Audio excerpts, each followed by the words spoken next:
spostati di 2, guarda. Sì. Signora sì, vicino alla professoressa Gervasoni.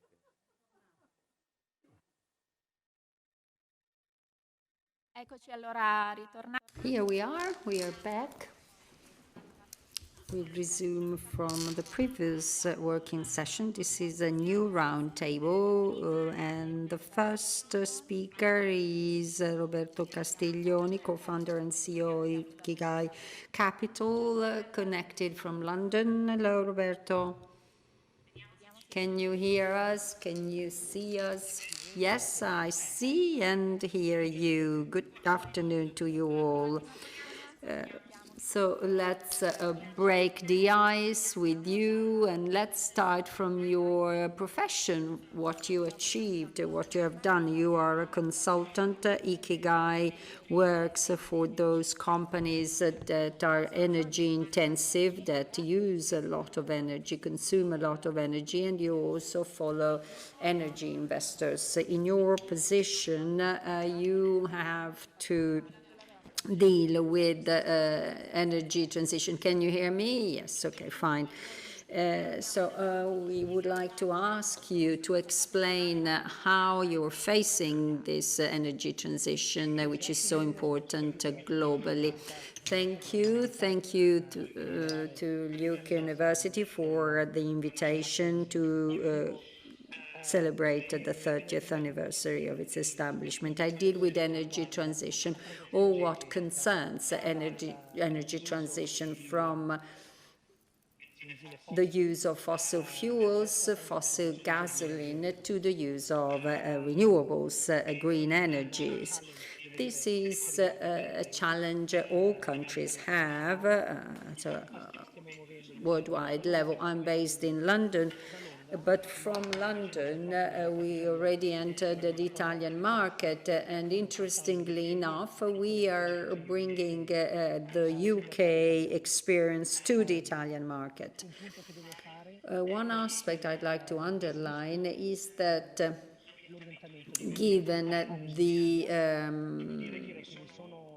university orientation to corporations, after 17 years from my degree, I realized that my training, my education at LIUC University is key. Until 2017, I've been working for banks or investment funds. When I established the Ikigai Capital to become an energy transition consultant, I focused on large consumers of energy, and therefore the understanding of the corporate part was key to develop my business model within the framework of energy transition, but not only any kind of transition, given the global context we are in.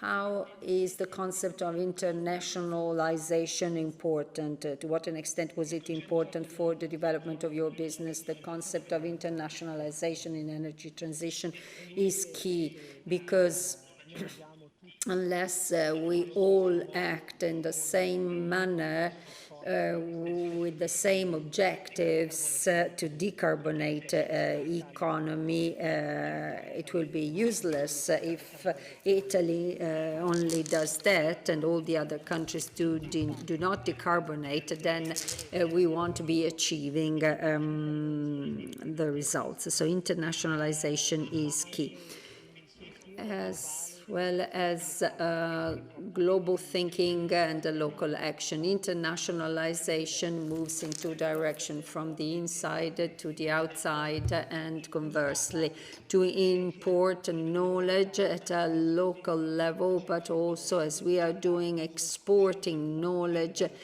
to the rest of the world. This is what we are doing. Very last part of my question. I would like to understand what were the values that LIUC conveyed to you, and in what ways they helped you to work in a context which is very different from the one you experienced when you studied. I thought of this before starting my presentation. In London, I started working for a bank, a corporate oriented university might not have been significant at the time, but this was the best university, because when I came to London, and I had no job when I came, to have the entrepreneurial approach conveyed to me by the university was key in creating my own opportunities, in being capable of seeing opportunities, grasping, seizing opportunities. I'm now co-founder of my company, so I closely collaborate with corporations. The first project in Italy will be with Coca-Cola and other transportation companies. The learning that I had at the university was key.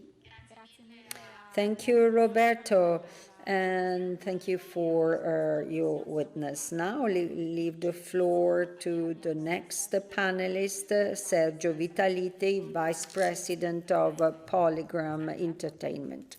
Sergio, the floor is yours. Can you hear me well? Yes, yes. Fine. Given that I would have not woken up at 6 a.m., not even for my boss, I can tell you good afternoon. This is 6 a.m. So thank you very much for your effort. 6 a.m. is challenging for anybody. Thank you for doing so for us.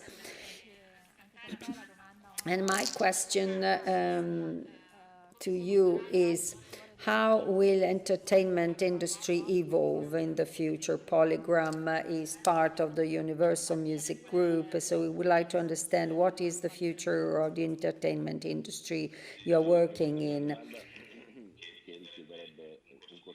One should take a degree in order to answer this question. What I'll try and do is to give you some hints about what's going on in the field of music, of mass media, and movies. What's underway is listen, a rebundling of unbundled bundles. It might make you laugh, but it could be summarized in the following way. If you think of music in the year 2000, 2005, you were still buying CDs and were listening to them. Then we had iTunes, and you started consuming music under the form of tracks. Instead of buying a CD, you just bought one track. And we did an unbundling of bundles, CDs, and then Spotify came to the market for a monthly fee of 1 or 2 CDs, grants you 30 million tracks.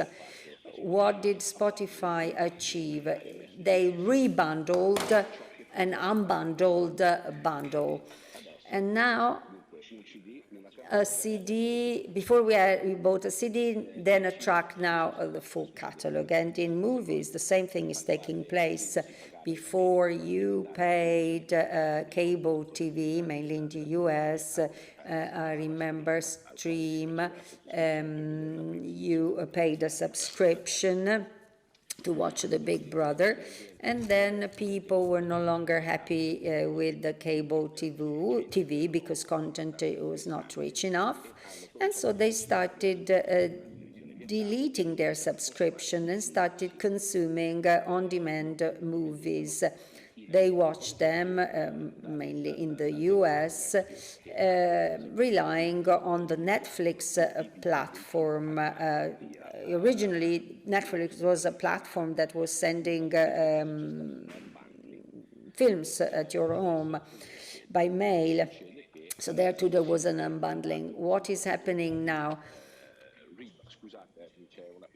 Apologies, there is an interference from my child. This is live. This is 6 a.m. in the morning, and my children are screaming. Apologies. This is not the first time, actually, that this goes takes place. Anyway, after that, from cable TV, we watched individual movies on Netflix, and now we have all the streaming players. A subscription is paid, and you have access to their full catalog. So once again, we had an unbundling, and now we have a rebundle of an unbundling bundle.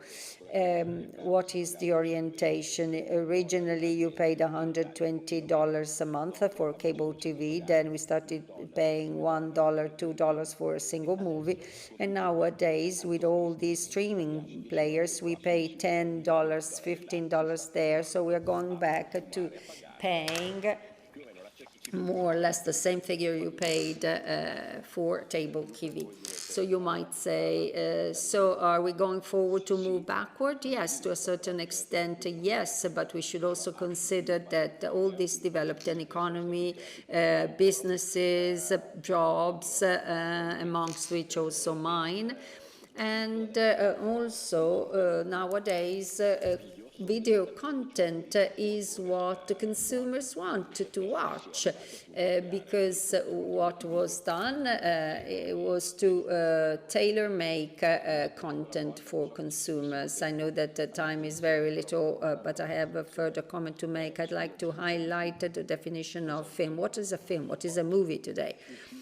A movie before was something that was being produced at $50 million, $400 million and reached cinemas. What is a movie nowadays? We do not know. The media are converging. Nowadays, films have changed. Mainly, these are 12, 13, 3 episode series. The 1 in 3 episode might be the traditional movie we were used to watch. So, the definition of movie is very different from the past. What are actors doing nowadays? Actors were Group A, actors cinemas, Group B, actors for television. Now what's going on? There are actors that are working to important TV series that use streaming, such as Nicole Kidman that work for Yan, and also actors find themselves working on different productions because it's no longer the film for cinemas that is beautiful, but there are also beautiful films not for cinemas. Last but not least, what is the movie, or rather, what is that undefined entertainment that turned out to be most successful over the past 12 months? Is a Squid Game. It's not a movie, but we know that it is a video product that has turned out to be top successful over the past 12 months. This makes you think about it. No movie theater, no US channel, just came out on Netflix, and it was a blast. So these are a few points which I'm throwing on the table. There are many more. Of course, I'd like to talk about Netflix and the way Netflix is actually redefining itself, but we don't have time. So my following question is, how much being international and going international counts for the international entertainment business? Well, getting back to Netflix, I would keep an eye on Apple TV Plus and Amazon, because they've invested over the past 12 months something like $20 billion and are catching up. And Apple TV Plus has less content.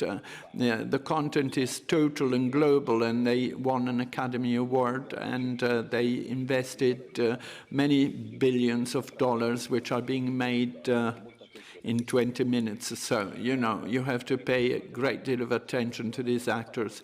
When it comes to internationalization, we talk about something which is not new here. In the video, film, TV, and cinematic production markets where I am, which is the heart of the world, Hollywood.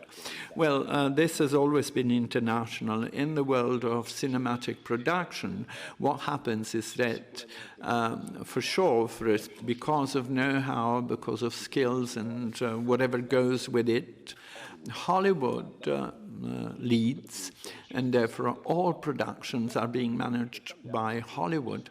But what changed is that, you know, they actually decided to go shoot abroad because of costing consideration. But also when you don't have relevant savings, you have, or might have, tax benefits. There are a few countries in the world which grant great tax benefits if a production is being made in a particular country. Look at Costa Rica for all products concerning reggaeton, etc. So internationalization is something extremely up to date, nothing new. It's not particularly increasing either, because you cannot produce everything abroad.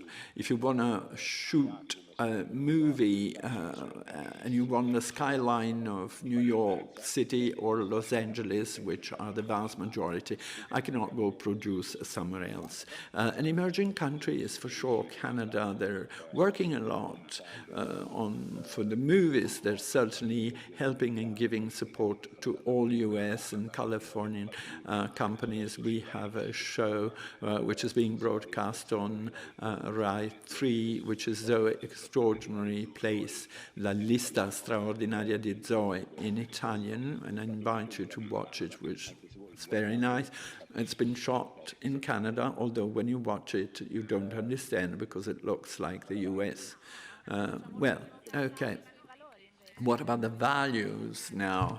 What LIUC gave you and how you were helped to have your career? Well, LIUC gave me lots of food for thought. The feeling of going international, I was able to have 2 Erasmus, one in Sweden and the other one in France. And I attended a few stages, and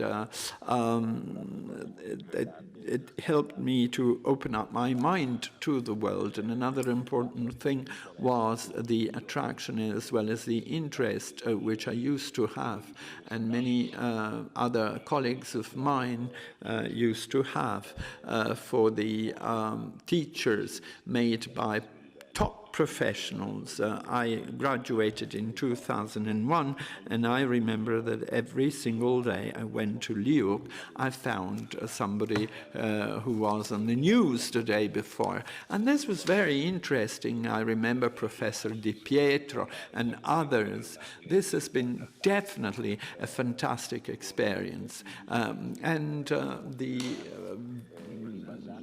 methodology was very up to date, based on practical examples of what happens in a company. And another thing that for sure changed my vision of the world were the visits in the companies. Every now and then we would have a lecturer taking us to visit factories or offices. The owner was there usually, and this used to be a small to medium-sized company, mostly in northern Italy. And I remember once there was a very interesting anecdote. Mr. Vicky, the owner of Mivar, who just died not long ago, there were some 20 of us, and a student put his hand into his pocket, and the owner said, take out your hand from your pocket before my workers and in my factories. You do not put your hand in your pocket because you have to respect those who work. And this marked my life. You have to feel respect for work and you will be respected by it. Well, thank you very much to you. And at this point, Davide Riboni, CEO, Business Unit Americas of Lavazza. Davide, to you. Good afternoon. Here is 9:20 in the morning, so it's not 6 o'clock. I have coffee in terms of product placement, and so I'm ready to take off. Well, you could put your cup of coffee on the chest of drawers, and so that we could have seen it. Lavazza lives off a brand and strategies around the brand. What you expect and what you think you can do for the future. Well, thank you for the question. What we're doing is always trying to have an Italian historical brand in a complex and diversified market like the US. I deal with not only the US but also Latin America, and the challenge is trying to get back quality in the land where coffee was being grown for the rest of the world, which is not true, but it's what is perceived by a consumer. Starbucks and others have tried to instill this idea over this past 20-25 years. My job is to bring the brand back and tell them why our brand might be the brand of choice by consumers who, when they get up in the morning, can make a selection among at least 50 or 100 or 150 international brands, products, local hosts, etc. So the actual question for a brand like ours is to understand where is your position and how to strengthen distinctiveness, and USP to differentiate yourself. Eventually, every single chance for consumption is unique. You have to be relevant and you have to be top of mind in that specific moment. So you have to understand who buys you when and why. And this is very complex to understand how to keep your brand alive and contemporary and in a bunch of markets that are different from Italy or from Europe, etc. Here in Italy you drink coffee or cappuccino. Here the espresso accounts for 4% of consumption. And in 15 years, two specific consumptions from ready-to-cup to ready-to-drink shifted from 5 to 20% of consumption. So if we stay into our comfort box, that is, just the espresso being marketed, they fire me tomorrow morning. We have, with a real Italian twist, you have to have something specific for the market. Well, that's why we launched a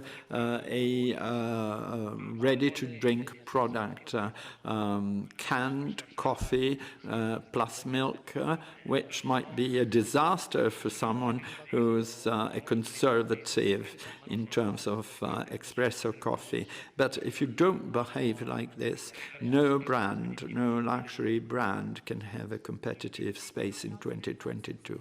So, different rationale nationals according to different market and internationalization according to different markets.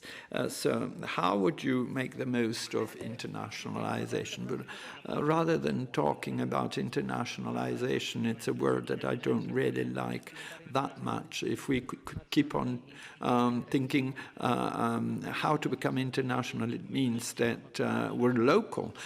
We should be global by birth, by education, by market. And so answering your questions, and this is my opinion, of course, Lavazza shifted from being an Italian company based in Turin. 63% of our business was made in Italy. We are international, but global. Now we have 75% of our business is outside Italy, but we're still Italian.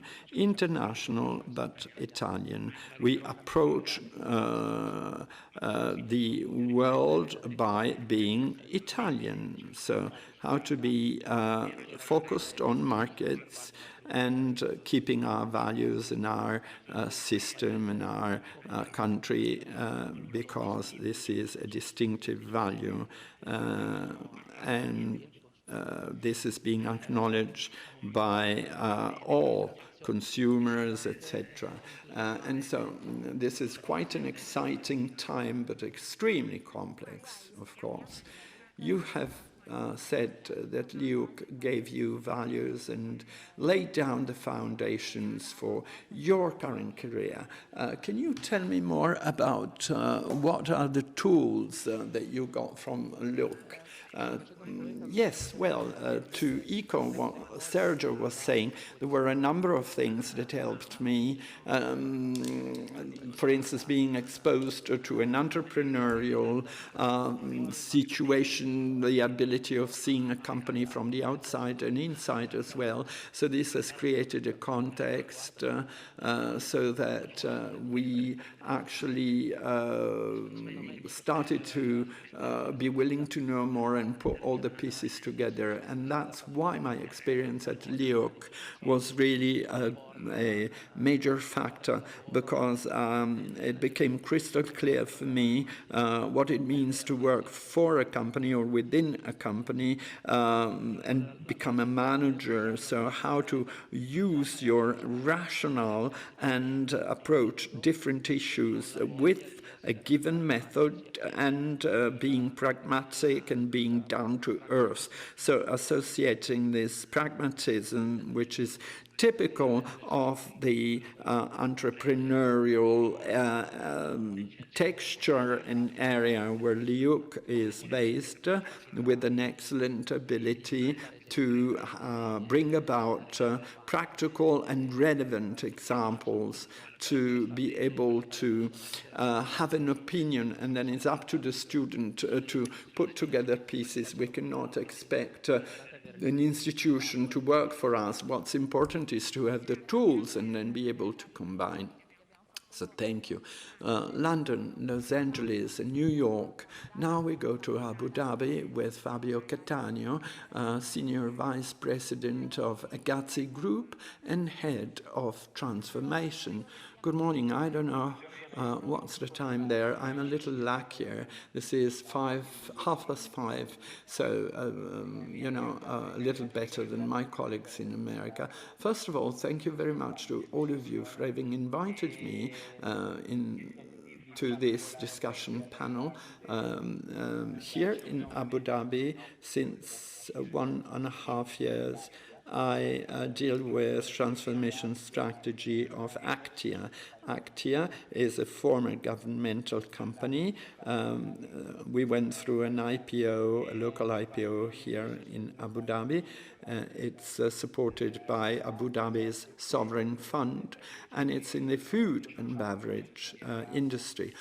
So we produce and sell and distribute products in the local market as well as international markets. And we're active in particular in the Middle East and North Africa with the intent of developing future distribution in Europe and the US. Well, given that you work specifically in the Middle East, what are the strategies to grow in that particular area? Well, let's say that, as everyone knows,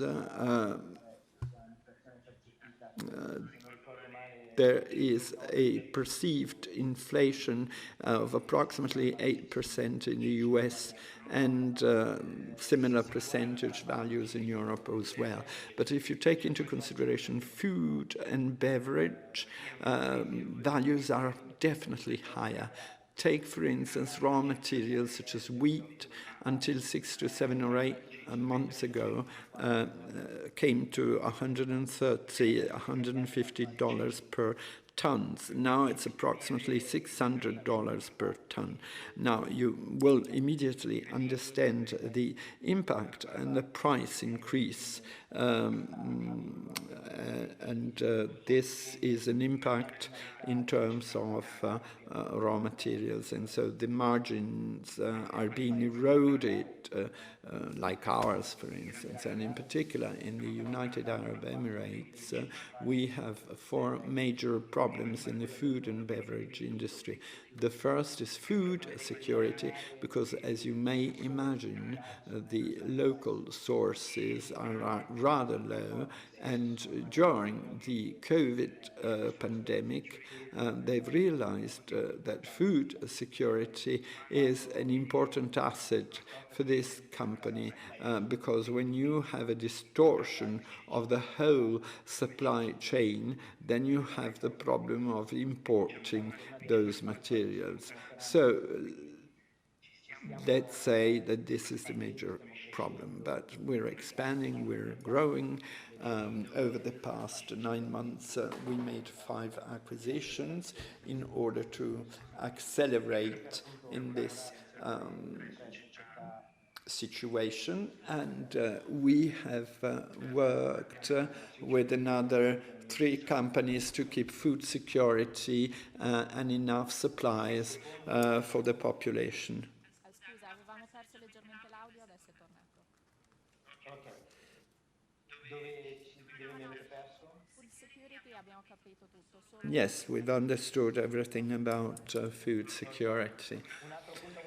Another very important point is sustainability, because sustainability, and by this I mean the way you can have a low impact with external environment when it comes to food and beverage production. For instance, when the United Arab Emirates water is not drinkable, therefore we have to produce it, and it's being distributed in plastic bottles. And so sustainability plays an important role, and we would like to get rid of plastic. And there is a great deal of research and development in order to try to understand how to replace plastic bottles in order to have lowest possible environmental impact. And then connected to food security, we're also faced with the problems of the supply chain. Supply chain costs increased a lot from 3 to 4 thousand a container. We got to 12,000 a container, and this had a relationship on these all. And then when it comes to digitization and reproduction of managerial products is also very important. At this point, your depiction of the situation is such as that we can say that we have logistics, food security, supplies within the framework of inflation, therefore with a context which is not particularly favorable. But how can you indeed keep the thrust towards global growth? Well, internationalization is inevitable. As I said before, we begin to have contacts with other countries, both in terms of exports and imports. Food security would not be possible unless we do that, at least until you will have new technologies in the future, allowing also the development of agriculture in places that are not, so to say, ideal. And another important factor for internationalization, which I need to mention, is that 90% of population is expats in the United Arab Emirates, which means that there has always been internationalization here, and therefore we may export values from the United Arab Emirates, but also import values from elsewhere. So, last question is, what are the values that LIUC gave you, and how did you utilize them? Just to get back to what Sergio was saying, well, certainly whatever has to do with entrepreneurship and curiosity towards internationalization. I did not have chance to be on an Erasmus program, but through our campus, LIUC gave me the chance of working and interact with students from abroad. I graduated in 2001 when traveling was not as easy as today, and this prompted me to deal with internationalization. I haven't as yet been working for any Italian companies. I worked for Arthur Andersen, then General Electric, then went to Singapore for an international private equity fund, and I'm here working in a local company. So this is really a thrust to internationalization. Well, thank you very much. At this point, still United Arab Emirates.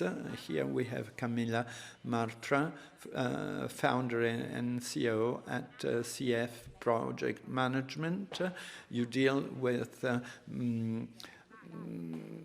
working between Italian companies and companies based in Dubai, where you live, and try to connect both. So the first question is, what about the role, and how do you think commercial exchanges may develop between Italian companies and companies in the United Arab Emirates? Well, good afternoon, everyone. Thank you very much, Laura. And first of all, as Fabio was pointing out, United Arab Emirates increased and grew exponentially, well, thanks to the fact that they imported know-how from abroad. And by so doing, they have imported culture and products from abroad. Italy is a fundamental commercial partners to the United Arab Emirates.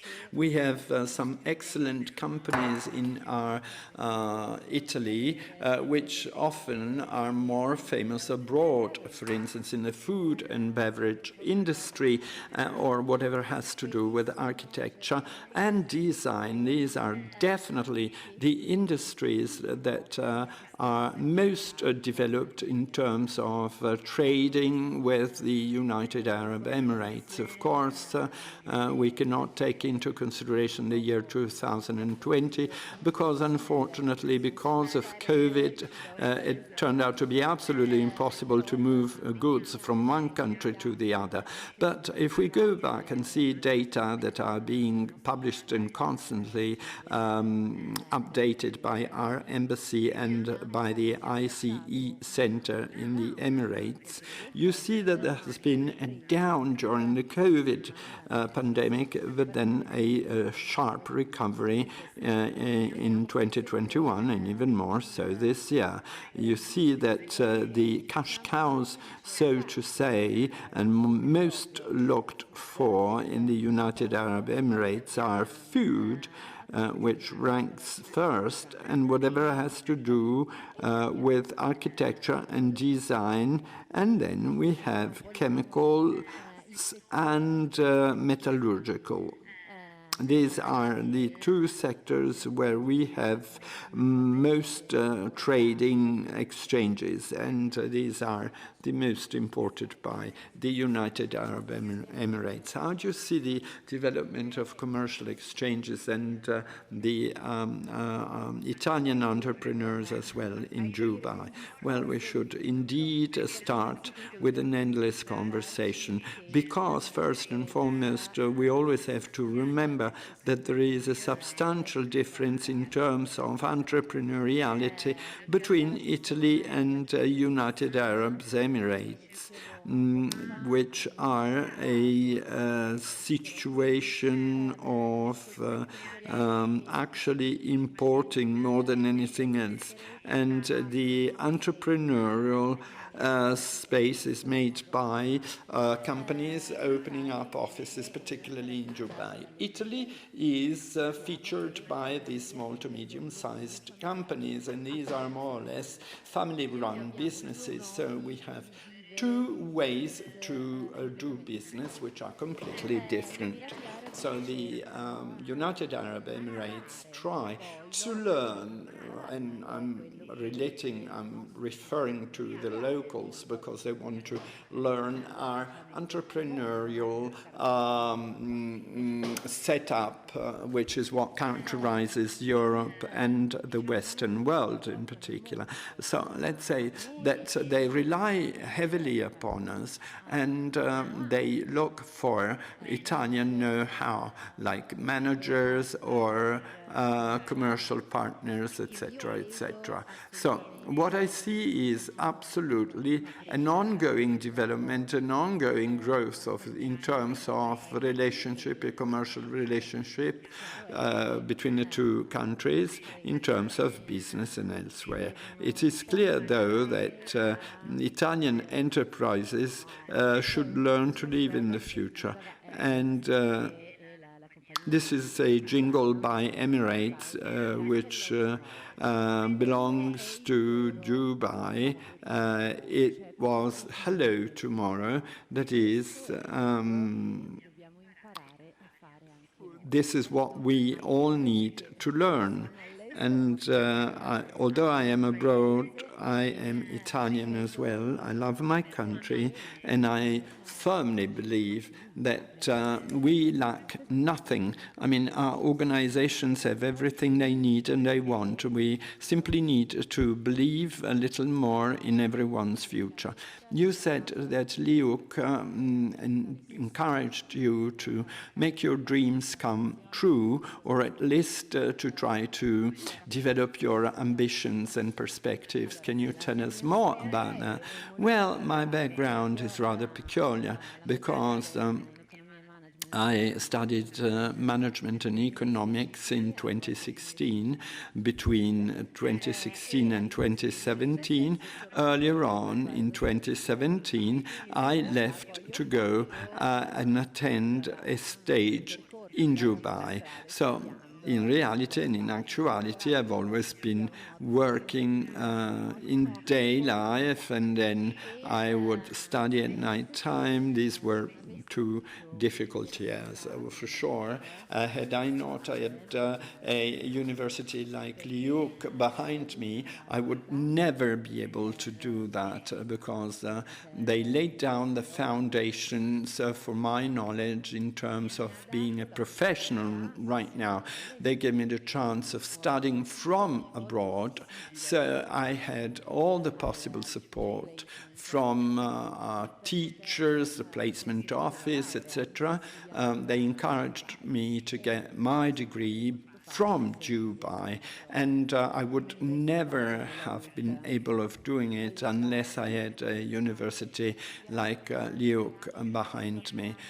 So thank you, Camilla. We go back to Filippo Gervasini, Directors in Sales and Business Development of Funtime Leisure Solutions. Filippo, to you, the floor.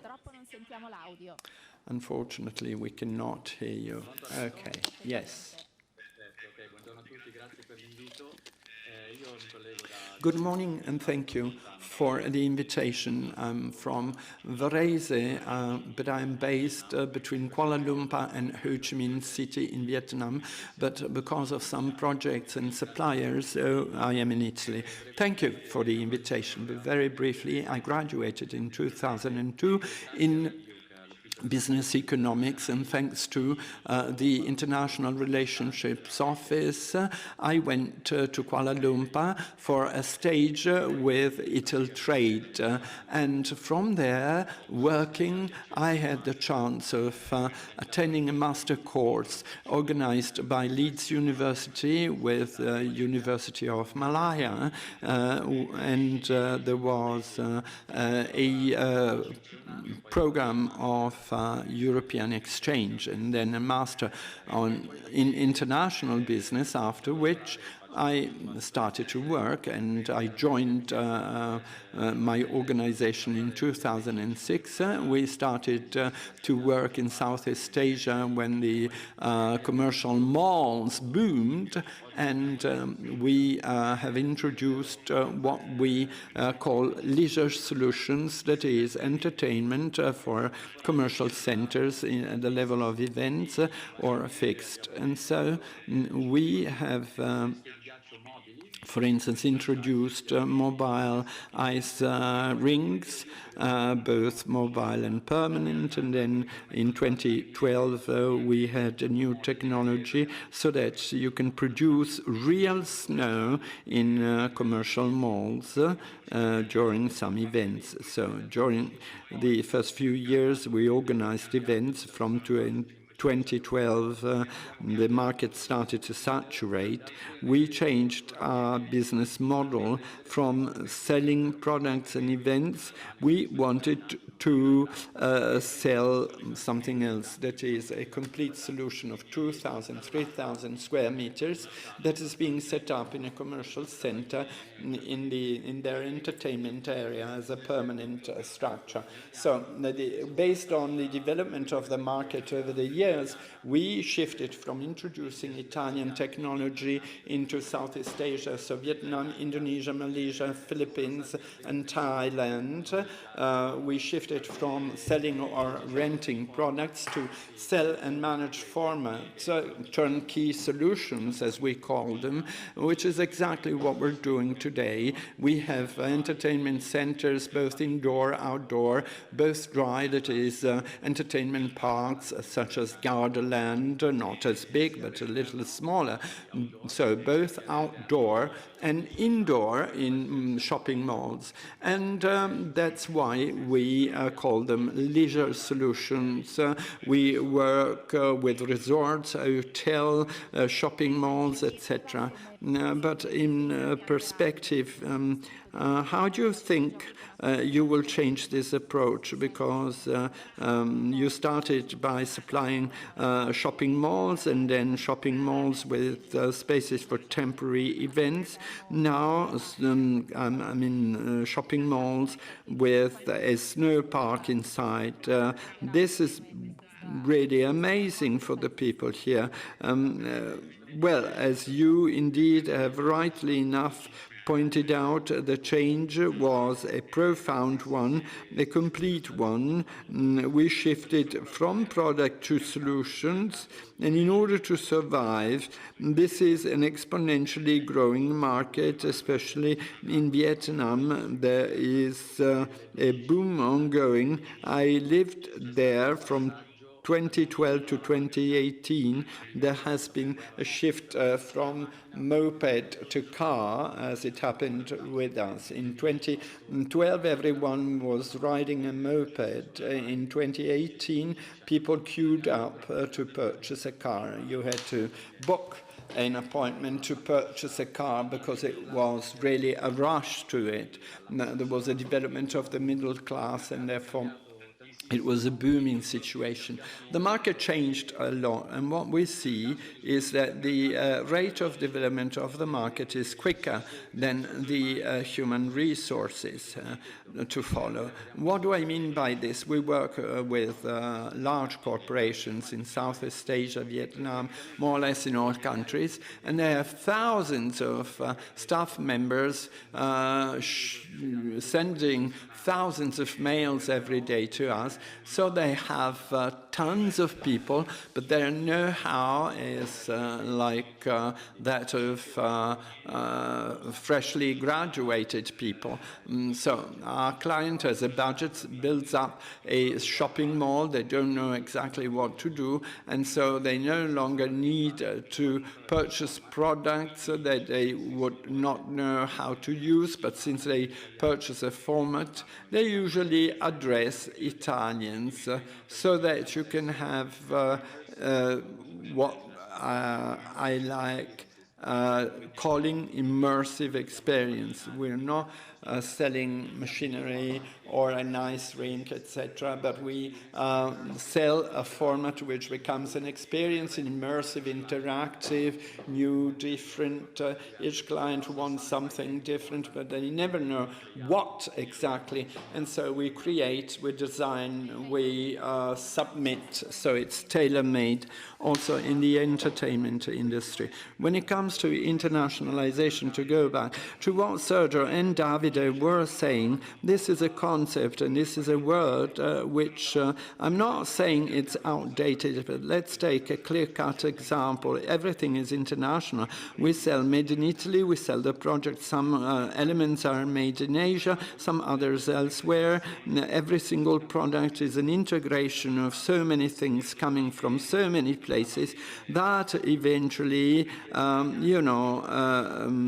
Italian companies do not appear when it comes to commercial exchange. It's because part of what is being supplied is being aggregated by a larger player. A roller coaster, for instance, sold in Vietnam, is sold by Mack Rice, a giant, but all the vehicles or the fixtures are all made in Italy. So all the Italian companies work and then send the materials over to Germany. Germany sells, but Germany sold this roller coasters to Vietnam, but 70 to 80% is made in Italy. But companies are small, they're not structured. There's financial red tape, you need capital to share into the tender, so the German company leads the way, purchases all and sends it over to Vietnam. So the opportunities are there, they do not appear therefore. We're very good at doing everything, and often we do it for other people, and sometimes they put on an etiquette or a label, and this is what we know in terms of small to medium-sized companies in Italy, generation changes and all these factors we're all familiar with. But you see, small to medium-sized companies in Italy are always okay. Right now, in the entertainment, the market is going through an incredible thrust. That is, we're doing all the projects that we didn't do in 2019. Everyone wants to do something. Shopping malls desperately need something new. So we have piles of work, and we don't have raw materials. We have problems in terms of the right number of staff members. Logistics is also a problem. It's an incredible challenge.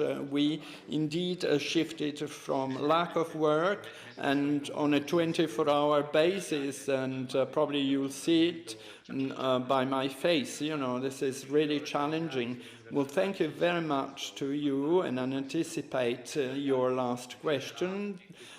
You will ask me what university gave me, but also something more. That is, what are the tips to those who would like to have a career in Asia? So both. Well, first of all, my suggestion to all students and in the very efficient Office for International Relations, we had lots of people spending stages from LIUC in Malaysia, etc., because I contacted the International Relations Office, and we paid them, by the way. In my own time, I never got money, and since Sergio said, I respect work, I give value to work, and so students were invited to come over and got paid for it.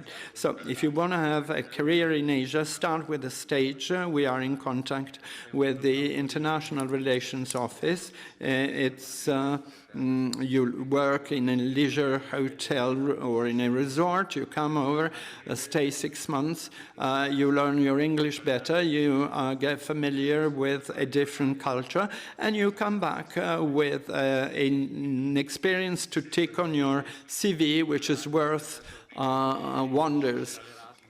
Yes, when I was a student, we had the Erasmus program, but we used to move around in Europe, etc., or Spain. Now that everything is easier from the self-organization, going to Asia or going to the Middle East or Dubai through the International Relations Office and with their support.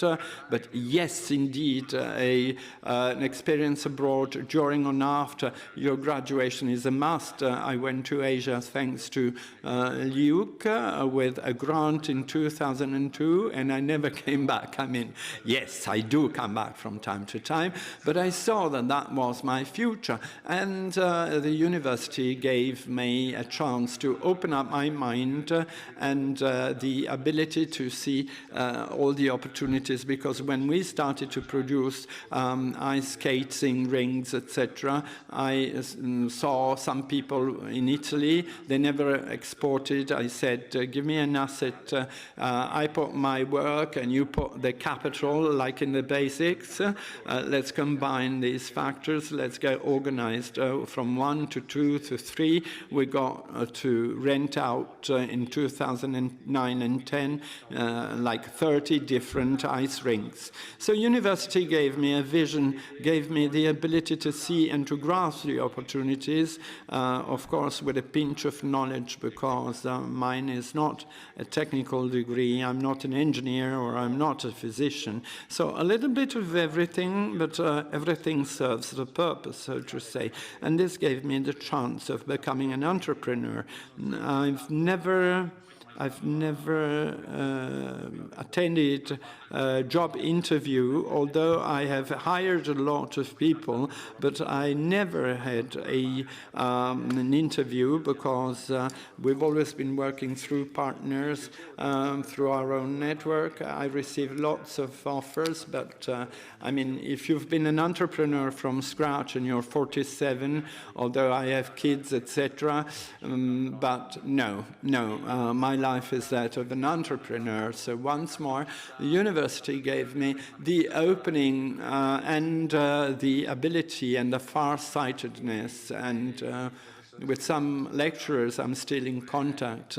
Mr. Rodolfo Egger, who teaches international economics, we kept our friendship after graduation. LIUC, and then I conclude, already 20 years ago, had courses with different titles, and they had already been projected into the future.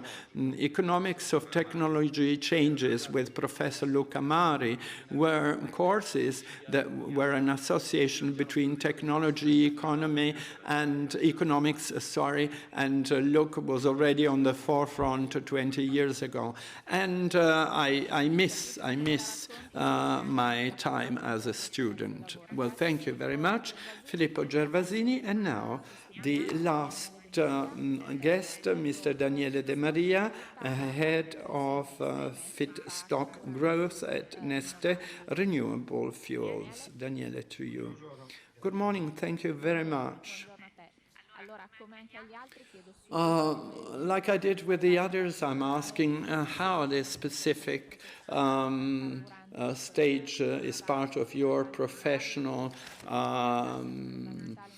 background. Renewable fuels is something which is important in a specific area, which is Asia. So tell us more about all this. Quanto tempo ho? non ho visto, penso una di poco meno. I have Abbiamo già sforato, però insomma. some 10 minutes. We're already running late, so tell us your experience, because Sono in Nest da 3 anni. I joined Neste 3 years ago, Sviluppare and piattaforme per l'approvvigionamento del nostro materiale. I deal with a platform for the raw materials for our refineries, and we use things like animal oil, vegetable oil, etc. Li raffiniamo per fare And we process them to have a footprint 90% less than the traditional fuels. And we are the largest company in the world. And so at the level of internationalization, which is a word that is kind of an outdated definition, because suppliers are coming in from all over the world, and we have refineries all over. In Singapore, we have probably the largest in the world, in the Netherlands, in Finland, and we have a joint venture in America and California as well. So anyhow, what is interesting, in my opinion, about this particular organization is that it begins as an oil company in Finland, which may be rather irrelevant, in my opinion, but some 15 years ago, they've made a transition which was 10 years ahead compared to their competitors. From traditional oil company, they turned into an organization focused on these renewable fuels. And here comes the story. Between ups and downs, we have become market leaders as far as we are concerned. The mandate for the next few years to come is to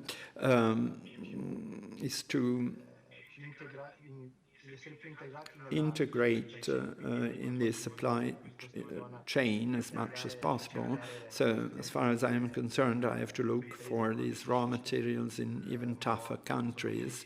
I'm a little like Filippo, but he is based in Singapore, and I am based in Singapore as well, so I cover the whole of Asia except China. So I have to develop business and business cases and develop opportunities in order to go find these products, not only in Australia and New Zealand, but also India, Indonesia, Vietnam, Thailand, in the Philippines, etc., a little everywhere. And in so doing, I usually do it in a spirit of cooperation with local partners. They can be both public and private. Given that we're working in a sector which is fundamentally that of wastes, and sometimes they can be a little valued or maybe managed in a way which is not suitable. We have a long-term horizon to develop, and also a mindset in certain countries that can be difficult, where not only do we have to create an economic opportunity, but also the culture of recycling, circularity, and sustainability. So I'm dealing with all this in Asia, but we're doing exactly the same all over the world. You export lots of products that you have all over the world, and in this particular period of time, how do you reconciliate all this with the topic of internationalization? Did you have repercussions in terms of requirements, demand, or whatever? More than going international for us, what counts is optimizing, because our international foothold is for a fact. and we can have raw material sourcing in Australia, refine them in Singapore and sell them in California, of course, or we can get raw materials in America and then refine them in the Netherlands and sell them in New Zealand. So the mere fact of being international is taken for granted. How to optimize all this and how to create this stickiness, that is this very intimate bond in some markets which are tougher, is key. And then optimize in a situation where competition is really growing strongly and there is a strong innovation component, and therefore keeping an eye on profitability is important, but also from the other point of view, the future development is important, devoting resources, not only human resources, but research and development resources, which will indeed crop up in some 10 years from now. So finding this balance is probably the toughest ever today. So what about the values by LIUC and your own personal and professional experience? Would you imagine what is going to be the company of the future?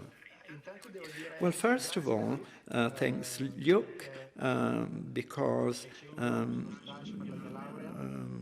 through a stage before graduation, I found a job with a company and went to China, opened up a factory a year later. It was 2005.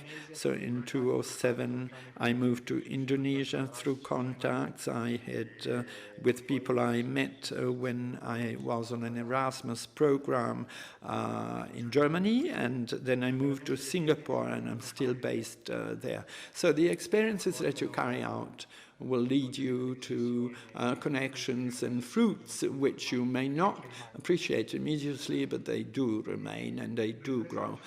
What about the company of the future, the organization of the future? I mean, this circularity is fundamental, and this is probably the key. I also would like to make a point on what is required to the new managers versus some 20 years ago. You have to be, you have to have a purpose, have a genuine purpose, and be sharing it. Be able to share it with an organization, because we don't just talk about profitability, but you need some softer skills, as they call them. That is a kind of more humane attitude, allowing us to connect with different people from different countries, from different backgrounds, and so have this purpose-driven ambition. And you have to be adjustable and because situations do change quicker and quicker. The skill set that you have to develop is deeply changing and more professional, but also more humane. Well, thank you, and thanks to all the alumni. At this point, I give the floor to the chairman of LIUC, Professor Riccardo Comerio, for drawing the conclusions based on what has been said so far. So, given that I was entrusted to become a discussant, and I should try to do my best, since the piece of data were really endless.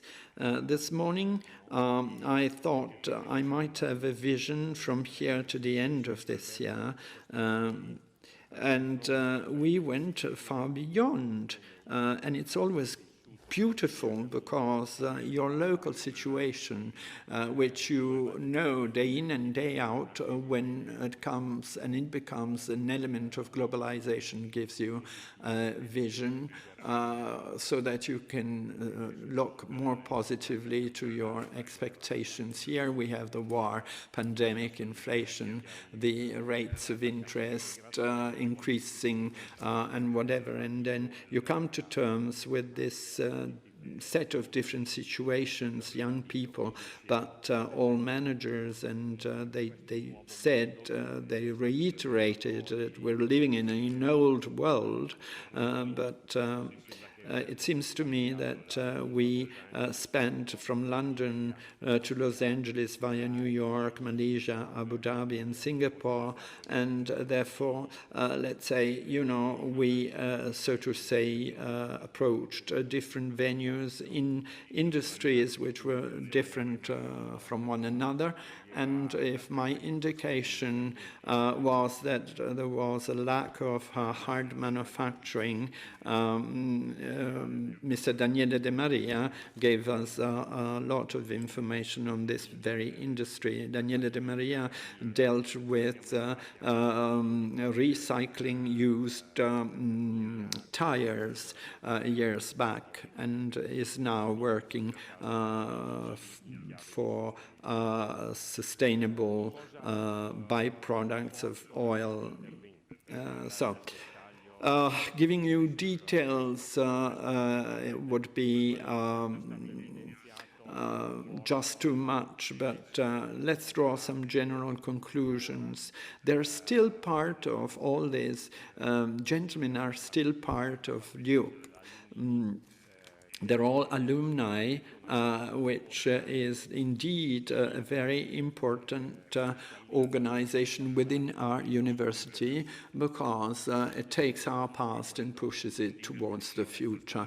And what I liked was the indication by Camilla when she said to us, we have to live in the future, but the key is not just live in the future, but see the future. And all these discussions talked about a vision in the future, and they all pinpointed this. And I may say that LIUC has generated through this mental opening and this rather soft set of soft skills, which years ago were already being taken into consideration, the shuffling of the cards, so to say. And I unfortunately did not understand the business jargon of the entertainment industry was to unbundle what was bundled, and so you unbundle what is bundled and you reinvent to rebundle again, to innovate, which is really the key.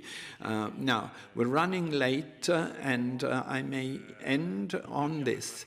There is one thing that I liked. A great deal of importance was being given to the in entrepreneurship in print that this university gave people, because it was founded some 30 years ago by far-sighted entrepreneurs. It was a rather risky entrepreneurial project with many risks and few certainties, founded on something very solid. It was this entrepreneurial imprint that was being passed on to our students and alumni, and respect for work, which was just a line, by one of the alumni with reference to a meeting during a stage, but this is rather important to be taken into consideration.